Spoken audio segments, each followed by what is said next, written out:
I never thought I'd be the guy telling this kind of story, but here I am. It's been a few days since I found out my wife, Sarah, cheated on me. Cheated. During a business trip, with her boss. And I didn't just stumble upon it by accident. No, I had to find out through a series of clues that all clicked together like a puzzle I never wanted to see completed. We've been together for nearly 10 years. I thought I knew everything about her, her dreams, her fears, the way she tucks her hair behind her ear when she's nervous. But now I realize I never really knew her at all. Or maybe I just refused to see what was right in front of me. The signs were subtle but relentless. Small lies about her whereabouts, her phone always hidden, sudden shifts in her behavior. But I brushed it off. I convinced myself that I was paranoid, that I was overreacting. It all came crashing down one night when I decided to check her phone. I know, trust and all that, but I had this gnawing feeling that something was off. I slipped my phone out of her purse while she was in the shower and my stomach instantly tightened. The screen lit up with a message from her boss, Mike. Looking forward to seeing you tomorrow. Can't wait to pick up where we left off. My eyes widened. My heart dropped. That message wasn't just a friendly work note. It was intimate. It was the kind of message that made my blood boil. I scrolled through her messages, her photos, her emails. It was worse than I imagined. They'd been meeting up during her business trips, late dinners, secret texts, flirty photos that she'd never admit to.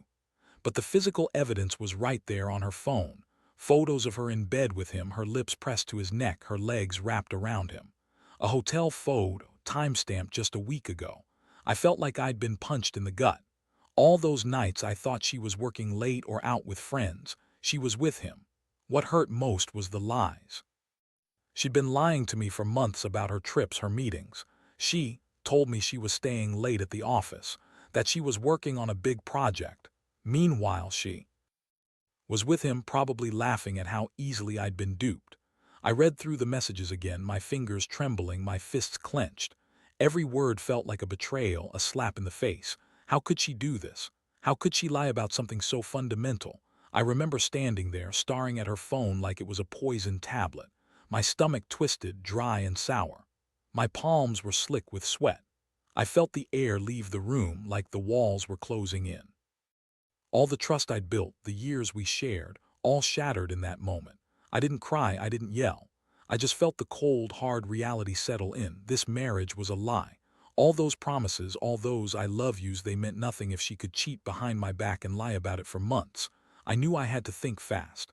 I couldn't just confront her and hope for the best.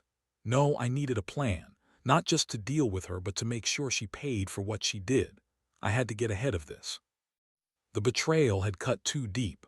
I started to think about revenge, about making her see that I wasn't some fool to be played. I'd always been a patient guy, but now patience was running out. I wanted her to feel the weight of her actions, to understand that what she did was unforgivable, without crossing over into something I'd regret later. That's where I am now. Sitting in my room, staring at her phone, thinking about what's next. I need to keep my cool, gather everything I need, and then, when the moment's right, show her she's not the only one with tricks up her sleeve. Because this isn't just about ending the marriage, it's about making her realize I'm not so easily duped, not so easily walked all over. I can't tell you what's coming next, but I'll say this, I have a plan, and it's not going to be pretty. I'm done being the victim. I'll be the one in control now, and she's going to regret what she's done to me, one way or another. The next morning, I woke up feeling like I'd been hit by a truck. My entire body was tense, my jaw clenched so tight I could feel the ache in my teeth. I kept replaying that night's discovery, over and over in my head like some sick loop I couldn't escape. Every detail, the messages, the photos, her face when I confronted her in the past played in my mind. But this time I saw everything with new eyes. I saw her differently. Not as the woman I loved, but as someone I didn't really know. I decided I couldn't confront her without a plan. I needed evidence, more than just a few messages. I wanted her to know I'd been watching, that I was prepared. So I started digging deeper. I knew her emails, her social media, her secret chats. I had to be strategic, so I set up a few tricks of my own. I used her own devices, her own passwords, nothing illegal, just enough to keep tabs and gather more proof. While she was out for her morning run, I slipped her phone from her purse. I kept it hidden, well out of her sight. I didn't want her to suspect I was onto her. I checked her email accounts, her social media, her work chats. Nothing more revealing than what I already knew, but I had to be sure. I even installed a discreet app that would alert me if she connected to certain contacts or visited specific locations. I wasn't going to leave anything to chance. By noon, I had enough to go on. The photos, the messages, they all painted a clear picture, but I needed something more solid. I wanted her to see that I wasn't just some naive fool. I wanted her to understand that I was serious about all of this. I sat there, staring at her phone screen, and thought about my next move. I wanted her to feel the sting of betrayal, but I also wanted to be smart about it. I decided that I'd confront her in a way that would hit her hard but wouldn't just blow up the marriage entirely. Yet, I had to make her realize what she'd lost, make her feel vulnerable and exposed. I had to show her that I wasn't going to roll over and accept her lies anymore. It was time to escalate. That evening, she came home looking tense. She was trying to act normal, but I caught her glancing at her phone nervously. The way her hand trembled slightly as she picked up her glass of wine told me she knew. I was onto her. I kept my expression neutral, pretending like I hadn't seen anything. But inside, my mind was racing, plotting. "Hey," she finally said, her voice cracking a little. "You okay?" I leaned against the doorframe, crossing my arms. "You tell me. You've been lying for months about your trips, your meetings, who you're with." She froze for a second, then tried to brush it off. "It's not what you think. I was stressed, working late. I didn't mean for you to find out like this." I took a step closer.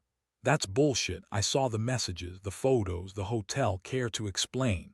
Her face drained of color. She opened her mouth, then closed it again. The silence stretched, thick and uncomfortable. I felt my fists clench involuntarily. I wanted to yell, to tear into her, but I knew I had to stay focused.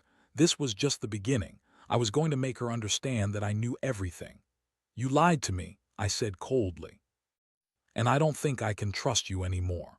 Not just because of what you did, but because you thought you could get away with it. That's what really pisses me off." She looked down, tears pooling in her eyes. "I didn't mean for it to happen. It was a mistake. I was weak. I never wanted to hurt you." I scoffed. "A mistake? That's what they all say. You think I'm stupid. I've been with you long enough to see through your bullshit." Her voice cracked. "Please give me a chance to explain." I shook my head. "No, you had your chance and you blew it, but I'm not just going to walk away. No, I've got a plan now. And it's not pretty, but it's fair. You're going to regret ever crossing me." As I spoke, I felt my heart pounding in my chest. My stomach was twisted, acid rising in my throat. I knew I was about to turn everything upside down. I'd been patient, I'd been hurt, but now I was ready to make her pay. Not with violence or cruel words, but with something just as effective, a lesson she wouldn't forget. That night, I sat in silence, plotting what I'd do next. The pieces were falling into place. She thought she was smart, but she'd underestimated me. I had her backed into a corner, and I was ready to force her to face her betrayal. I didn't want just to end this marriage. I wanted her to feel the consequences of what she did. I didn't sleep much that night. Instead, I kept thinking about how to execute my plan. Whatever I did, I wanted it to be perfect. Because when I finally made my move, I wanted her to realize that her lies had come back to bite her, and that I was no longer the fool she thought I was. The next morning, I woke up with a clenched jaw and a knot of determination in my stomach. I'd spent the night mapping out every step of my revenge, making sure it was precise, impactful, but nothing that would make me look like a total psycho. I kept reminding myself, this is about sending a message, not just a blow-up. I knew she'd be working at her usual pace, pretending everything was fine, but I wasn't going to give her that satisfaction. I'd already set the stage discreetly. I'd been watching her phone, her emails, her movements. Now, I just had to execute the next phase. Her office was quiet when she arrived. I timed it so I'd be outside her window, hidden behind some bushes, phone in hand, ready to record. I wasn't about to let her deny everything again if she tried to spin some story. I wanted proof, proof she couldn't refute. I wanted her to see that I was serious about holding her accountable. She was sitting at her desk, shuffling papers and looking over her email. I saw her glance at her phone, then quickly hide it when she thought no one was looking. That confirmed what I suspected. She was hiding something. I pulled out my own phone and started recording. I wanted her reaction when she thought she was alone, unaware I was watching. Then she reached into her purse, pulled out her phone, and started typing furiously. I zoomed in. She was texting someone, probably Mike, her boss. I could see her fingers tremble as she typed, her face tight with guilt and nervousness. She didn't realize I was already on her trail. I kept recording, my heart pounding with a mix of anger and satisfaction. After a few minutes, she slipped her phone back into her purse and stood up. I saw her head toward the door, probably heading to a meeting or a coffee break.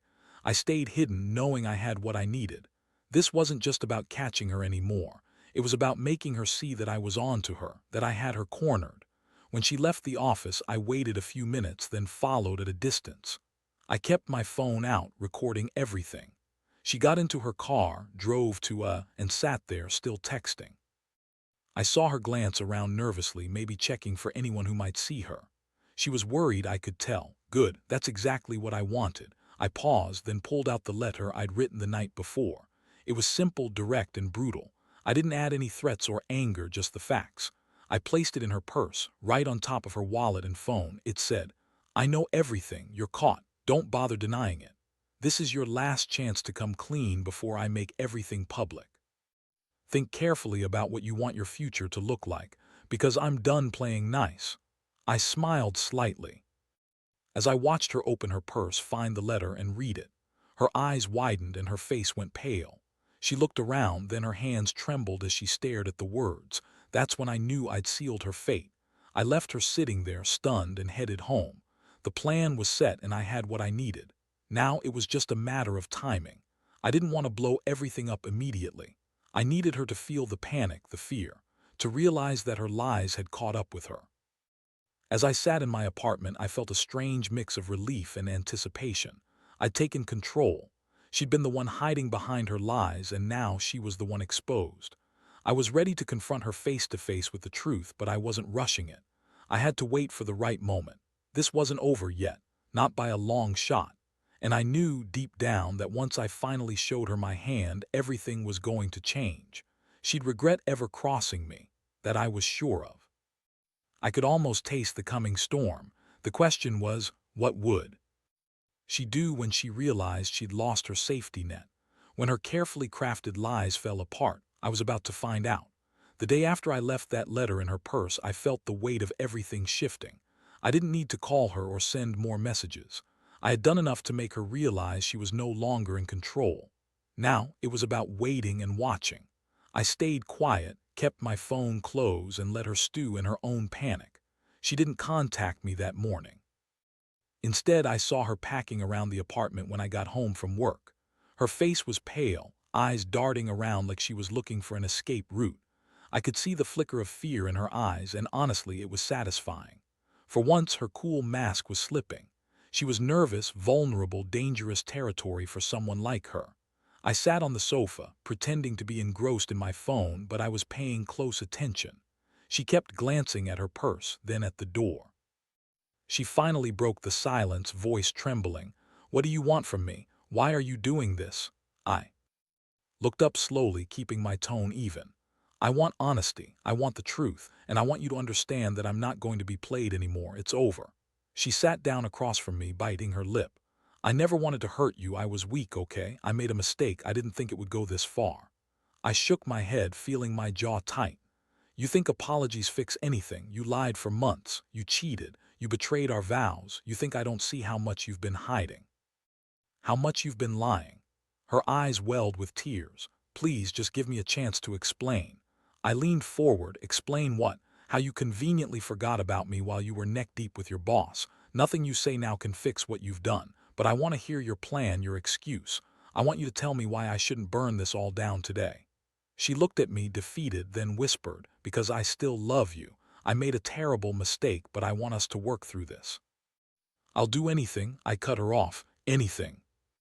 "Really? Then prove it. Show me you're serious, or I'll make sure everyone knows what you've been up to." The words hung in the air. Her face crumpled like a paper bag, and she looked like she was about to break. I knew I had her right where I wanted her, a little desperate, a little cornered. That's when my plan began to take shape. I'd always been patient, now I had to be strategic. I sat back, crossing my arms. Here, what's going to happen next? You're going to pack your things. You're going to leave tonight. I want you gone, and I want no contact until further notice. I need some time to think, and I don't want you to try to manipulate me or play any more games. If I hear one word about you trying to spin this to anyone, it'll get worse for you. She looked at me, eyes wide and trembling. You're serious. Dead serious, I said, voice cold. This isn't just about ending the marriage. It's about making sure you understand that you crossed a line you can't come back from. That night, as she packed her bags, I watched her move with slow, defeated motions. I saw her pause at the doorway, looking back at me, tears streaming down her face. I didn't feel pity. I felt nothing but resolve. Her tears were the last thing I'd allow myself to feel for her. After what she did, I didn't owe her anything anymore. When she finally left, I stayed back, watching her drive away. I knew this wasn't just the end of our marriage. It was the beginning of me reclaiming control. I'd shown her I wasn't a pushover, that I could play her game better than she could play mine. Now I was going to make sure she felt the consequences. Later that night, I sat alone, thinking about everything. I realized I'd crossed a line myself, into territory I'd never expected to venture into, but honestly, I didn't care. I wanted her to understand that her lies and betrayal came with a price, one she was about to pay. I wasn't just angry, I was determined. And I knew the next steps would be even more impactful. I had to stay patient, keep my plans tight, and wait for her to come crawling back, or to go completely off the rails. Either way, I was ready. Because when you're betrayed like that, sometimes the only way to regain your dignity is to take control, no matter what it costs. The days following her departure felt like a fog. I was walking around in a strange mix of calm and simmering rage. I kept busy, but every moment alone, I was reliving the betrayal. My mind was racing, constantly planning my next move, trying to figure out how to make her understand that her lies had consequences. I didn't want to just end things. I wanted her to feel the weight of what she'd done, to see that I was serious about not being played anymore. I stayed vigilant, checking her social media accounts, her emails, and even her work chat when I could. I'd seen enough to confirm that she was panicking, and I wanted that. I wanted her to realize she couldn't hide from what she'd done. It was like I'd thrown a stone into a pond, and every ripple was a reminder that I was watching, waiting for the right moment. The plan I'd been working on was simple but effective. I knew she had a meeting scheduled with her boss, Mike, the very man she'd cheated with. I got hold of her calendar and I saw the time and place. I arranged to be there outside the building with my phone ready to record. It wasn't just about catching her. It was about catching her in the act of lying, or at the very least, confirming her betrayal in a way she couldn't deny. On the day of the meeting, I parked my car a block away and slipped behind some bushes. My stomach was tight, palms sweaty, but I kept my composure. I watched her walk into the building, nervous but determined. She kept checking her phone, probably anxious about what I might have done or discovered. When she entered the conference room, I took a deep breath and started recording. For an hour, I documented her interactions. She met with Mike, their body language tense but oddly familiar. I saw her lean in, whisper something to him, and then they shared a quick, almost conspiratorial glance. That was enough. I had everything I needed. I knew she was still hiding something, still clinging to her lies. When she left the building, I kept my distance, following her to a nearby coffee shop. She sat down, took out her phone again, and started texting frantically. I saw her glance around nervously, trying to make sure no one was watching. That's when I knew I'd triggered her anxiety perfectly. While she was distracted, I slipped a carefully crafted message into her purse, one that revealed I knew everything, including her ongoing contact with Mike. It was simple. You can't lie your way out of this. I'm done trusting you. You've lost everything, and I hope you realize that. I left it there, knowing she'd find it eventually. Watching her react when she saw the note was pure satisfaction. Her eyes widened, her face paled. She looked around like she'd just been caught stealing. That was the moment I wanted. She finally understood I had her cornered. I made sure she saw me walk away from a distance, just enough to be out of sight. I didn't want to be obvious, but I wanted her to know I was still watching, that this wasn't over. Not by a long shot. Back home, I sat quietly, feeling a strange mix of cold satisfaction and anticipation. I had her in a trap she couldn't wiggle out of. The next step was crucial.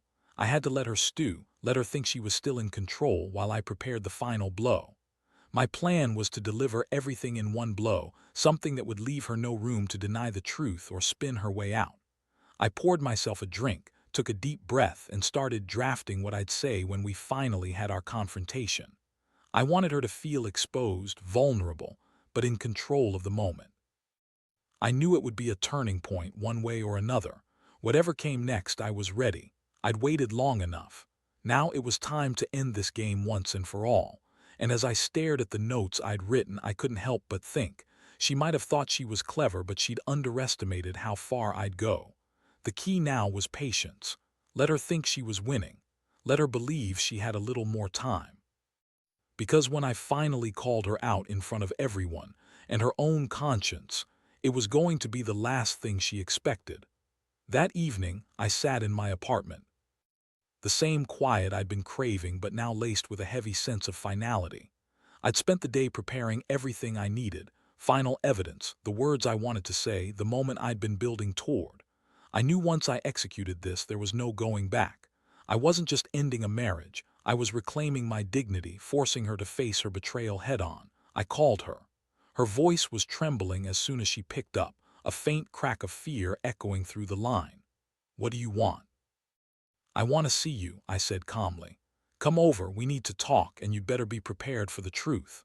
She hesitated, but I could hear her breathing quicken. She knew what I was about to do. I didn't give her any more warning. Instead, I hung up, grabbed my keys, and headed out the door. I parked a few blocks from her place, just like I did during the recordings. I wanted to be invisible, anonymous. I had laid everything out, proof, words, and a clear plan. It was time to finally confront her in person. When she arrived, she looked exhausted, her face worn, and eyes shadowed from sleepless nights. She tried to speak but stopped herself, knowing I was about to drop a bomb. I opened the door, gesturing for her to come in. No words needed to be wasted. I had everything I wanted to say. "Look," I started, voice steady but cold, "you thought you could hide this forever. You thought I'd never find out, but I did. I have everything, your messages, the photos, the secret meetings. You lied to my face for months, thinking I'd never catch you." Her hands trembled. "Please, just listen." "No," I cut her off. "You're going to listen because what I'm about to tell you isn't just about betrayal, it's about respect, about what you threw away. You thought I was naive, that I wouldn't see the truth, but I've been patient, I've been quiet, now I'm done." I reached into my coat pocket and pulled out a copy of the evidence, screenshots, transcripts, everything I'd gathered. I placed it on the table between us. "This is what you've been hiding, this and much more. And I want you to understand, you don't get to walk away from this clean, not anymore." Her eyes widened and her lips parted as if to speak, but no words came. She looked defeated, broken, realizing she'd lost control long ago. I kept my voice steady, deliberate. "So here's what's happening. This marriage is over. You're leaving tonight. Don't try to call or text me. I don't want anything from you anymore except for these." I handed her a folder with all the evidence. "You can't deny it. You can't spin it. It's all right here." She looked at me, tears streaming down her face. "I didn't mean for it to go this far. I made a mistake. I was stupid." I shook my head. "No, you were selfish. You cheated, lied, and played with my trust. And now I'm making sure you pay for it. This isn't just about me winning. It's about you understanding that betrayal has consequences." Her voice broke. "Please, just give me a chance to fix this." I laughed bitterly. "Fix what? The damage is done. The question is, what are you going to do now? Are you going to keep lying, or are you going to face the truth?" She looked at her hands, unable to meet my eyes. "I don't know what to say." "You don't have to say anything," I said. "You just have to leave and don't come back. This is the end." I turned away, feeling a strange sense of relief. I'd finally taken back my power. I'd shown her that the lies and betrayal had consequences. I watched her gather her things, her shoulders slumped, and knew this wasn't just about revenge. It was about respect, about realizing that sometimes you have to take the hardest step, cutting someone out of your life, to truly move forward. As she walked out the door, I handed her the keys to our apartment. You won't be needing these anymore." She looked at me, eyes full of regret and shame, then nodded silently and left. I closed the door behind her, and for the first time in days I exhaled. The silence was deafening, but it was mine now. I sat down, took a long breath, and stared at the evidence I'd collected. The truth was out. Her lies had fallen apart, and I had reclaimed my life. Maybe it would take time to heal, maybe I'd never fully forget. But one thing was certain. I refused to let someone else's betrayal define me. Sometimes you have to cut your losses and walk away. Because the real revenge isn't revenge at all. It's reclaiming your dignity, your peace, and moving on without looking back.